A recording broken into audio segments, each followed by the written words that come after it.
It's rotating. Oh my gosh. They're all going against the wind. Oh, thing, dude. That the country will see the United States will see the first gay president or the first woman we president? already have it with Obama, so let's just calm down. Got it. You know Michelle is a I'm sorry, she's a what? a transgender. We all know. Oh my gosh. Oh, God. Hey Fanatics, the big secret is finally out. Barack Obama's closet has been burst open. The guy didn't want to come out himself, so a secret love letter addressed to his ex-girlfriend did the job instead. You'll be shocked to find out what was in it. But that's not all. He has also acknowledged the existence of Area 51 and talked about alien sightings. So stay tuned, because we're about to uncover some serious truths here, including the mysterious death of Obama's chef. Just hit that subscribe button so you never miss a juicy story. There's a report from the New York Post that's got everyone's attention. Apparently, back in November of 1982, when Barack Obama was a 21-year-old, he wrote this letter where he talked about having homosexual fantasies. Here's what he wrote in the letter. In regard to homosexuality, I must say that I believe this is an attempt to remove oneself from the present, a refusal perhaps to perpetuate the endless farce of earthly life.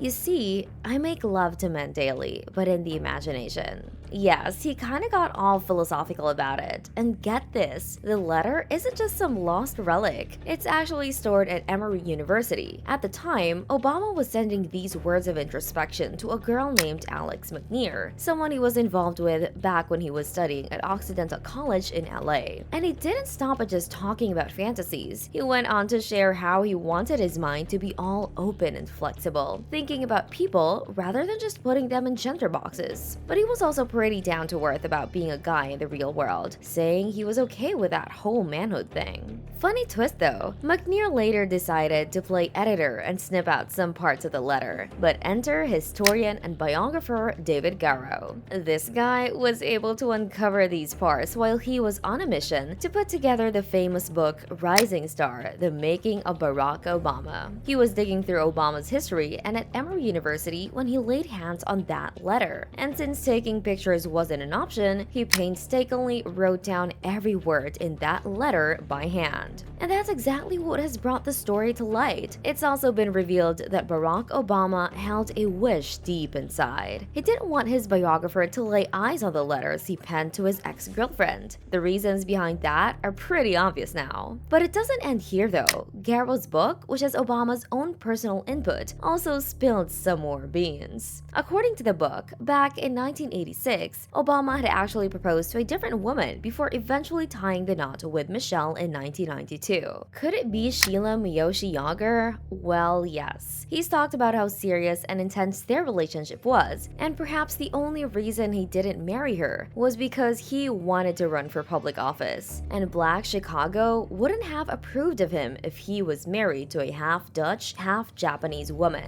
Apparently, it was a pretty big thing back then. While Obama's private life certainly sounds shady, there are things he has said on record that are just as crazy. For instance, he's confirmed the existence of UFOs and talked about alien sightings. Let's be real, all of us suspected that the US was hiding aliens somewhere and doing experiments in them. The existence of Area 51 drew extra suspicion from every corner of the world, and when the CIA finally confirmed that this location actually does exist, all the conspiracy theories started to sound even more legit. But Barack Obama spilling the beans in this kind of seals the deal. The Pentagon dropped a video in April of 2021 showing Navy pilots reacting to mysterious flying objects in the sky, and it got people buzzing about aliens. And the former President Obama had a chat with James Corden on the matter. In the aftermath of a mind-blowing 60-minute story that talked about UFO sightings by the US Navy pilots, here's what Obama admitted to Corden. When it comes to aliens, there are some things I just can't tell you on air. Obama shared that when he took office, he was actually curious about potential close encounters of the extraterrestrial kind. And he shared that we're definitely not the only ones in the universe and that there's actual footage and records of things moving around in the sky that we can't explain.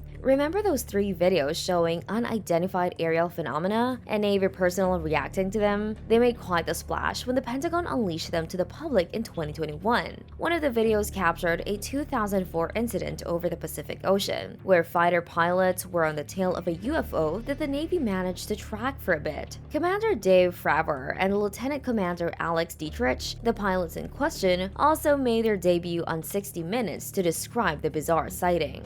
Fravor explained that they saw this little white tic-tac-like object just moving around above the water. Dietrich also chimed in, saying there was no pattern or logical path in its movement. This unidentified object was booking it so fast that radar could only lock onto it for a few fleeting moments before it vanished. Then there's another video from early 2015, captured along the East Coast between Virginia and Florida. In 2020, the Pentagon announced that they were getting their act together with a task force to investigate these UFO happenings that the military has reported in recent years. The Department of Defense set up the Unidentified Aerial Phenomena Task Force to get a grip on these things, figure out what they are, where they're coming from. The goal was to spot, analyze, and keep records of these UAPs that could potentially be a threat to America's national security. But with UFOs taking a more serious turn, more people are coming forward with their own stories of seeing these strange occurrences.